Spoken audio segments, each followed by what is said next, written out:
So friends, जैसा कि आप लोगों को पता है कि यूपी टेट जुलाई में आपका 4-5 तारीख को एग्ज़ाम है। तो पीवाईक्यूज़ अगर आपने अभी तक नहीं लगाया है तो आपको पता ही है कि पीवाईक्यूज़ का बहुत ज़्यादा इंपॉर्टेंस होता है।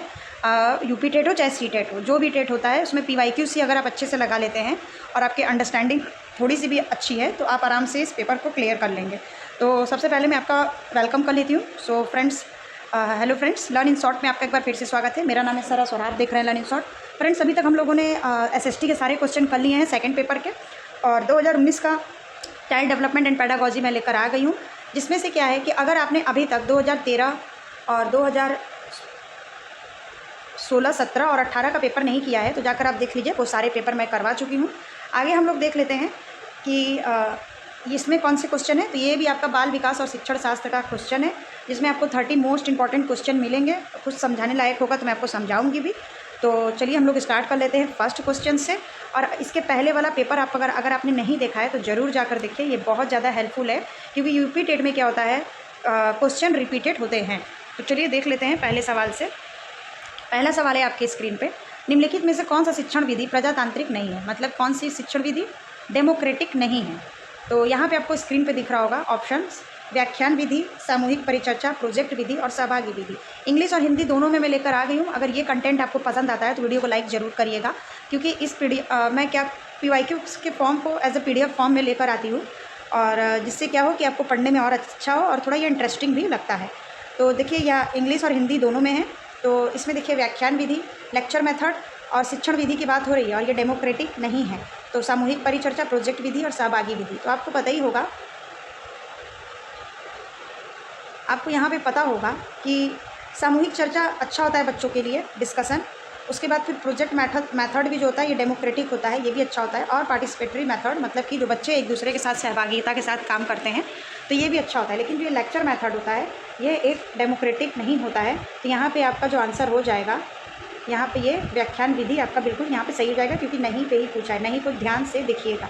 अगला सवाल है क्वेश्चन नंबर दूसरा, शैक्षिक उद्देश्यों के ब्लूम के वर्गीकरण के भावात्मक पक्ष से निम्नलिखित में से कौन सा स्तर संबंधित नहीं है? देखिए, इस तरीके के क्वेश्चन बहुत पूछता है, तो आपको नहीं में ध्यान देखना है, ठीक है। तो यहाँ पे बोला है कि ब्लूम के वर्गीकरण में इमोशन भावात्मक पक्ष से निम्नलिखित में से कौन सा स्तर संबंधित नहीं है? Educational objective. ब्लूम टेक्सोनॉमी का आपने वो पढ़ा होगा, डोमेन, इफेक्टिव डोमेन इन्होंने दिए हुए हैं। तो यहाँ पे देखिए क्या है, रिसीविंग है, नॉलेज है, ऑर्गेनाइजेशन है या रिस्पॉन्डिंग है? तो आपका जो सही आंसर हो जाएगा अकॉर्डिंग टू ब्लूम टेक्सोनॉमी, यहाँ पे आपका उत्तर हो जाएगा ज्ञान। नॉलेज नहीं है, और रिसीविंग है, ऑर्गेनाइजेशन है और रिस्पॉन्डिंग है, लेकिन यहाँ उन्होंने ये ज्ञान का बात नहीं कहा था। अगला सवाल है क्वेश्चन नंबर 3 है आपका, निम्नलिखित में से कौन सा शिक्षण का स्तर नहीं है? देखिए, अभी पिछला पेपर मैंने करवाया था 2018 का, उसमें भी ऐसे ही नहीं है करके बोल रहा था। तो कौन सा शिक्षण का स्तर नहीं है? स्मृति स्तर, अवबोध स्तर, परावर्तित स्तर या अभिप्रेरणा स्तर? तो कौन सा नहीं है? Memory level, understanding level, reflective level या फिर मोटिवेशन लेवल? शिक्षण का स्तर पूछा है, तो यहाँ पे सही आंसर हो जाएगा आपका मोटिवेशनल लेवल। ये शिक्षण का स्तर नहीं है। मेमोरी लेवल पता ही, अंडरस्टैंडिंग और रिफ्लेक्टिव ये तीनों होता है, लेकिन मोटिवेशनल नहीं होता है। तो यही आपका सही आंसर हो जाएगा। अगला सवाल है क्वेश्चन नंबर 4, अधिगम प्रक्रिया उद्दीपन एवं डैश के बीच संगति है। Learning is in the association between stimulus and, आपने पढ़ाई होगा, स्टिमुलस एंड रिस्पॉन्स, मतलब कि उद्दीपन एवं अनुक्रिया। तो यहाँ पे देख के लग रहा होगा, लेकिन बाकी के ऑप्शंस को हम लोग देख लेते हैं कि अनुक्रिया है, पशु है, पूर्व अनुभव है या फिर व्यवहार है। तो यहाँ पे आपका सही आंसर हो जाएगा अनुक्रिया, stimulus and response. Question number 5 है, निम्नलिखित में से कौन सी शिक्षण विधि प्रगतिवादी सिद्धांतों पर आधारित है? मतलब प्रोग्रेसिव थ्योरी पर आधारित है, ठीक है। तो ये आपका क्वेश्चनिंग हो जाएगा, मतलब प्रश्नोत्तर, प्रश्न पूछना उत्तर देना, या फिर आपका हो जाएगा डिडक्टिव, या फिर आपका इंडक्टिव, या फिर प्रॉब्लम सॉल्विंग। तो यहाँ पे आपका सही आंसर हो जाएगा समस्या समाधान। प्रॉब्लम सॉल्विंग जो है ये आपका प्रगतिवादी सिद्धांतों पर आधारित है, ठीक है। प्रोग्रेसिव थ्योरी में क्या होता है, प्रॉब्लम सॉल्विंग होता है। निगेटिव नहीं था, पॉजिटिव आंसर वो था, क्वेश्चन था, तो पॉजिटिव आपका यहाँ पे बिल्कुल सही हो जाएगा। अगला सवाल है क्वेश्चन नंबर 6, निम्नलिखित में से कौन सा समूह सृजनात्मकता के तत्वों से संबंधित नहीं है? मतलब कि क्या है आपका, which of the following set is correct, सही है पूछा है। About the elements of creativity. तो यहाँ पे देखना है कि कौन सा संबंध जो है वो सही है। तो यहाँ पे आपका बारंबारता, विविधता, मौलिकता या विस्तारण, प्रवाह, व्यवहारिकता, मौलिकता या विस्तारण, मतलब कौन सा सीरियल वॉइस यहाँ पे सही है। तो प्रवाह, विविधता, मौलिकता और सहकारिता, या फिर आपका चौथा नंबर जो है ऑप्शन प्रवाह, विविधता, मौलिकता या फिर विस्तारण। इंग्लिश में भी देख लीजिएगा कि फ्लुएंसी और फिजिबिलिटी, ओरिजिनलिटी, इलोब्रेशन ऐसे ही करके दिया हुआ है। तो यहाँ पे सृजनात्मकता मतलब क्रिएटिविटी तत्व से संबंधित सही क्या हो जाएगा लाइन आपका, सबसे पहले हो जाएगा फ्लुएंसी, फिर हो जाएगा आपका फ्लेक्सिबिलिटी, फिर हो जाएगा आपकी ओरिजिनलिटी, फिर हो जाएगा आपका इलोब्रेशन। मतलब पहले होगा आपकी प्रवाह, फिर विविधता, फिर मौलिकता, फिर विस्तारण। इलोब्रेशन जो होता है विस्तार, उसको बाद में करेंगे। अगला सवाल है कि 5 वर्ष के बालक में अपने पिता की अपेक्षा अपने माता के प्रति अत्यधिक प्रेम की भावना विकसित हो जाती है। बालक के व्यवहार में होने वाले इस परिवर्तन को फ्रायड द्वारा क्या नाम दिया गया था। तो आपने पता ही है कि फ्रायड बहुत ही फेमस है साइकोलॉजी में, और उन्होंने बच्चों के से रिलेटेड बहुत सारी चीज़ों को बताया है, और इन्होंने बहुत सारा सिद्धांत दिया है फ्रायड ने। ईगो, सुपर ईगो भी ये इन्हीं से संबंधित है। तो मनोविश्लेषणात्मक सिद्धांत इन्हीं का है। तो इसमें बोला है कि 5 वर्ष का बालक है, बालिका नहीं है, वो बालिका से भी क्वेश्चन पूछ सकते थे, और वो अपने पिता से ज़्यादा प्यार नहीं करता है, माँ से ज़्यादा प्यार करता है। तो फ्रायड के अनुसार क्या हो जाएगा, ओडिपस हो जाएगा complex, Electra complex, super ego या फिर नार्सिसिज्म। तो इससे और इससे तो मतलब ही नहीं है। ओडिपस होता है और इलेक्ट्रा होता है। तो बच्चा जो है वो अपने पिता से ज़्यादा अपने माता को प्यार कर रहा है, तो यहाँ पे ये आंसर हो जाएगा आपका ओडिपस। अगर यही क्वेश्चन में पूछा होता कि लड़की है और वो प्यार करती है माता की जगह पे पिता को, तब यहाँ पे आपका आंसर हो जाता इलेक्ट्रा कॉम्प्लेक्स। लड़की रहेगी तो इलेक्ट्रा और लड़का रहेगा तो ओडिपस। अगला सवाल है क्वेश्चन नंबर 8। क्वेश्चन नंबर 8 है, निम्नलिखित में से कौन सा नियम थॉर्नडाइक के सीखने में गौड़ नियमों में शामिल नहीं है। नहीं है, चीज़ों को ध्यान से देखिएगा। तो उन्होंने क्या किया था, law of partial activity, law of action reaction, law of analogy, law of multiple response. तो थॉर्नडाइक का सीखने का जो गौड़ नियम था उसमें क्या चीज़ शामिल नहीं था। तो यहाँ पे सही आंसर हो जाएगा क्रिया प्रतिक्रिया का नियम, मतलब कि दूसरा लॉ ऑफ एक्शन रिएक्शन का उनके में नहीं था। बाकी आपका आंशिक क्रिया का नियम था, सादृश्यता का नियम था, बहुप्रतिक्रिया का नियम था, लेकिन लॉ ऑफ एक्शन रिएक्शन यहाँ पे नहीं था। 9 नंबर का क्वेश्चन है, स्कूटर चलाने वाले व्यक्ति द्वारा कार चलाना सीखते समय उनके पूर्व अनुभव को सहायता होना किस प्रकार के अधिगम का अंतरण का उदाहरण है। यहाँ पे साइकिल से स्कूटर भी पूछ सकता था।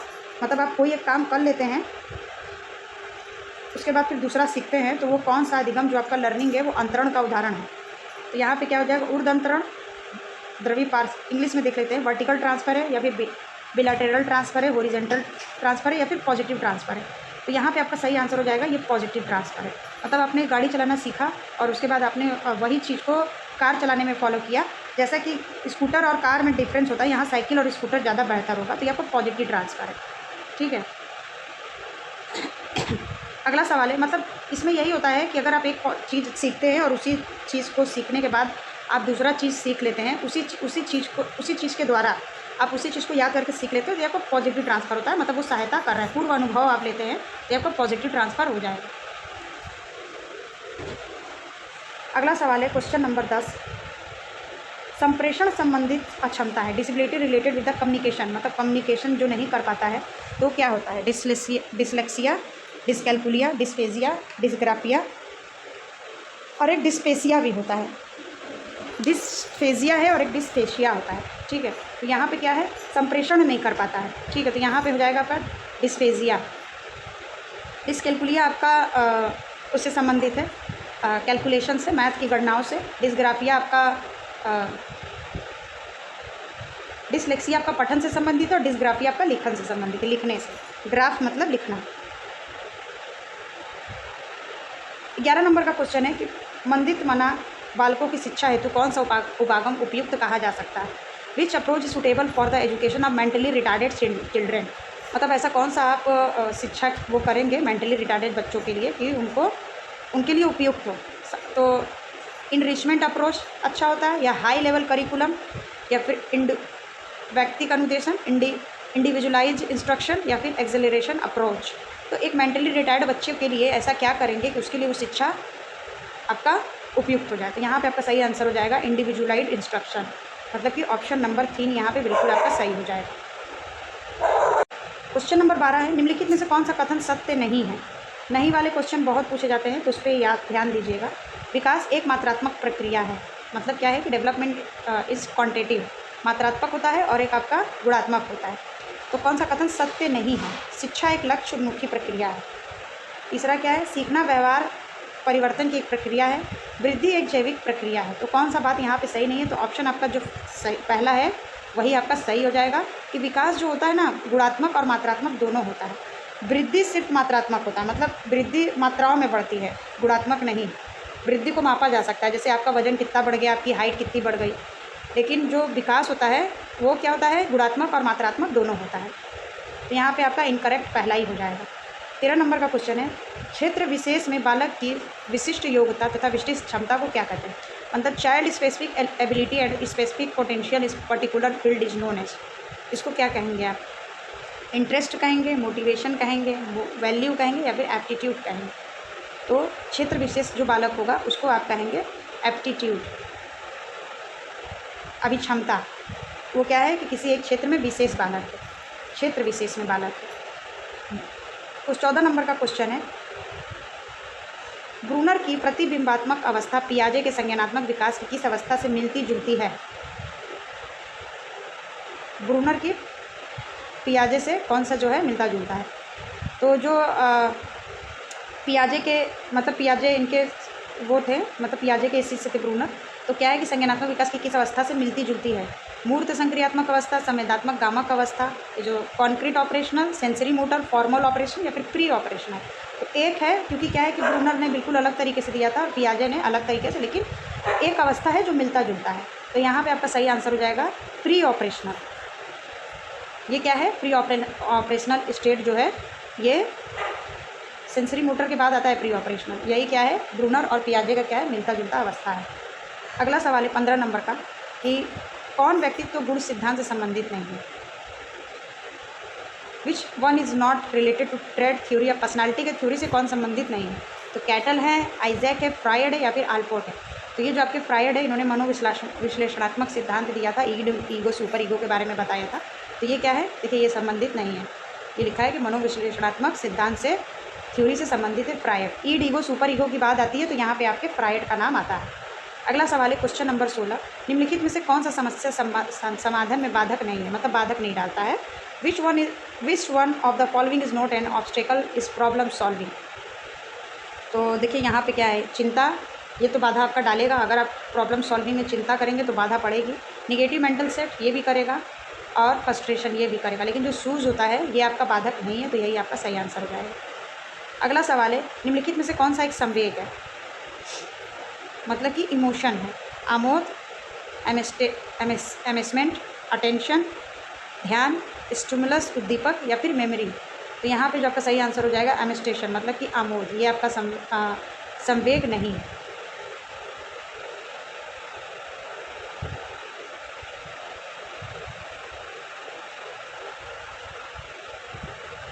इस क्वेश्चन में स्टार लगा लीजिएगा। मेरे ख्याल से तो संवेग मेमोरी होना चाहिए। मेमोरी कोई संवेग नहीं है, क्योंकि जो आपका क्रोध होता है, प्यार होता है, ये सारी चीज़ें आपके संवेग होते हैं। आमोद भी शायद आपका होगा, लेकिन एक बार इसको देख लेंगे। FIACS के साथ मूल रूप से कौन संबंधित है? FIACS इससे कौन संबंधित है? फ्लैंडर, मॉरिसन, हर्बर्ट, या लेपिट? इससे आपका हो जाएगा फ्लैंडर। फ्लैंडर जो है इससे संबंधित है। अगला सवाल है क्वेश्चन नंबर 19, निम्नलिखित कथनों में से कौन सा प्रश्न कौशल विकास के लिए सही नहीं है? मतलब कौन सा विकास आपका हो जाएगा? Which of the following statement is not correct regarding the questioning skill? और संबंधित नहीं है, निगेटिव पूछा है। हाँ अथवा ना उत्तर वाले प्रश्नों की व्याख्या बढ़ाना, मुझे सुनने में संवेदनशीलता विकसित करना, सुनने में, प्रश्न पूछने में उत्साहवर्धक तरीकों का प्रयोग करना, प्रश्नों को प्रोत्साहन देना। तो यहाँ पे संबंधित नहीं है क्वेश्चनिंग स्किल से। हाँ अथवा ना, पहला वाला ऑप्शन ही आपका सही हो जाएगा। हाँ अथवा ना उत्तर देने वाले प्रश्नों की संख्या बढ़ाना, क्योंकि उसमें सिर्फ हाँ या ना बोलना है। तो ये आपका क्या है कि कौशल नहीं है। 20 नंबर का सवाल है, निम्नलिखित में से कौन सा व्यक्तित्व मापन की प्रक्षेपी तकनीक है? मतलब कि क्या है? पर्सनालिटी मेजरमेंट है, projective training of personality measurement. तो रेटिंग स्केल, ऑब्जर्वेशन, है पूछा है, पॉजिटिव है। इंटरव्यू या फिर थेमेटिक अप्रिशिएटेड टेस्ट, यहाँ पे सही आंसर हो जाएगा फिर थेमेटिक। और क्वेश्चन एक बार फिर से देख लेते हैं, क्या था ये, व्यक्तित्व मापन की विधि थी, तो हाँ यही आपका सही हो जाएगा। 21 नंबर का क्वेश्चन है, सृजनात्मक समस्या समाधान की वह अवस्था है जिसमें व्यक्ति असंगत सूचनाओं पर ध्यान नहीं देता है, उसे क्या कहते हैं? प्रदीपन, उद्भवन, आयोजन या फिर अनुवाद, इल्यूमिनेशन, इंक्यूबेशन, प्रिपरेशन या फिर ट्रांसलेशन। और इसको क्या कहेंगे? इसको कहेंगे आप उद्भवन। उद्भवन आपका सही हो जाएगा। ये क्या करता है कि सृजनात्मक समस्या समाधान की अवस्था है जिसमें व्यक्ति असंगत सूचनाओं पर ध्यान नहीं देता है। बोली जाने वाली भाषा की सबसे छोटी इकाई क्या है? तो ये आपका फोनीम्स हो जाएगा, सिंटैक्स हो जाएगा, सिमेंटिक हो जाएगा या फिर मॉर्फीम हो जाएगा। तो सबसे छोटी भाषा जो होती है वो आपका फोनीम हो जाएगा, मतलब ध्वनिग्राम। अगला सवाल है, निम्नलिखित में से किस प्रश्न द्वारा सृजनात्मकता चिंतन को सर्वाधिक अच्छे ढंग से अनुमानित किया जा सकता है? किस प्रश्न के द्वारा अच्छे ढंग से इसको अनुमानित किया जाता है? तो प्रिडिक्ट करना, मतलब क्या आप, पहला आंसर है इसका, मतलब पहला ऑप्शन है, क्या आप इसका उत्तर बता सकते हैं? इसमें कितने भिन्न तरीक़ों से हल किया जा सकता है, इसे कौन बता सकता है? सही उत्तर बताएं। तो ये क्रिएटिव थिंकिंग के बारे में पूछा गया है, तो यहाँ पे आपका 2 वाला जो है ये सही हो जाएगा कि एक क्वेश्चन को आप कितने तरीके से हल कर सकते हैं, ये होता है आपका प्रॉब्लम सॉल्विंग। ठीक है, बाकी ये सारी चीज़ें तो नॉर्मल हो जाएंगी। अगला क्वेश्चन है, क्वेश्चन नंबर ये है 24, माइक्रो टीचिंग क्या है? ये आपका अवसरणीय शिक्षण है, प्रभावशाली शिक्षण है, मूल्यांकन शिक्षण है या फिर वास्तविक शिक्षण है? Micro teaching. तो माइक्रो टीचिंग आपका अवसरणीय शिक्षण है, मतलब क्या है, स्केल डाउन टीचिंग है। तो पहला ऑप्शन बिल्कुल सही हो जाएगा। अब यहाँ पे 25 नंबर का क्वेश्चन है, आपको मैच करना है हल और मैकडूगल, फ्रायड और मैस्लो, और इसमें कौन सा सिद्धांत है? और यहाँ पे आपके दिए हुए हैं ये 4 ऑप्शंस कि हल ने क्या किया है, और मैकडूगल ने क्या किया, फ्रायड ने क्या किया और मैस्लो ने क्या किया है।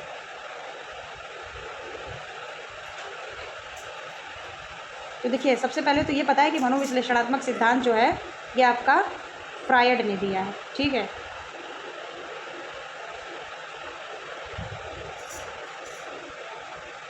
तीसरा का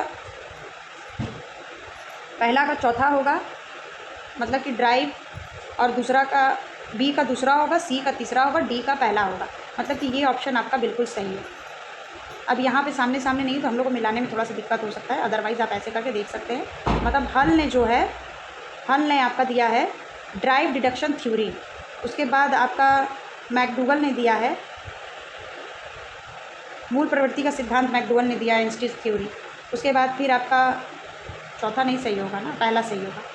उसके बाद आपका जो फ्रायड थे उन्होंने दिया था मनोविश्लेषणात्मक सिद्धांत, और जो मैस्लो हैं उन्होंने आपका दिया है नीड थ्योरी। अगला क्वेश्चन है 26 नंबर का, निम्नलिखित में से कौन सा अभिक्रमित अनुदेशन का सिद्धांत नहीं है? फिर निगेटिव में पूछ लिया है यहाँ। ठीक है, मतलब कि ये क्या सिद्धांत है? Which one of the following the principle is not included in programme learning? Programme learning नहीं है। सक्रिय अनुक्रिया का सिद्धांत, पुनर्बलन का सिद्धांत, अभ्यास का सिद्धांत या फिर छोटे छोटे पदों का सिद्धांत।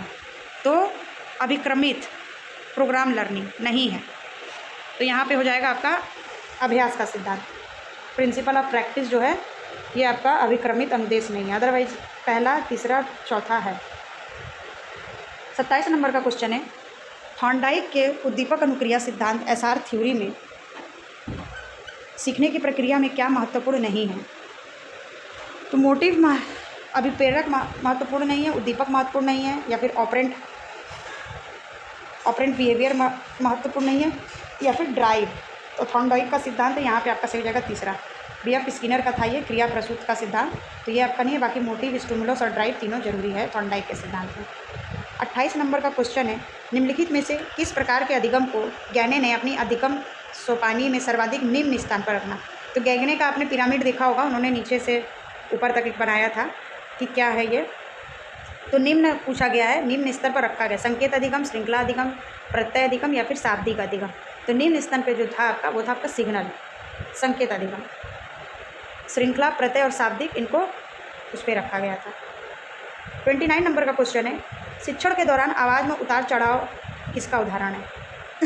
मतलब अगर आप एक टीचर हैं और वॉइस जो है आपका अप एंड ऊपर नीचे हो रहा है, अप एंड डाउन हो रहा है, तो क्या है ये? पुनर्बलन कौशल है, ये आपका समापन कौशल है, ये आपका उद्दीपन परिवर्तन कौशल है, या फिर ये आपका प्रस्तावना कौशल है?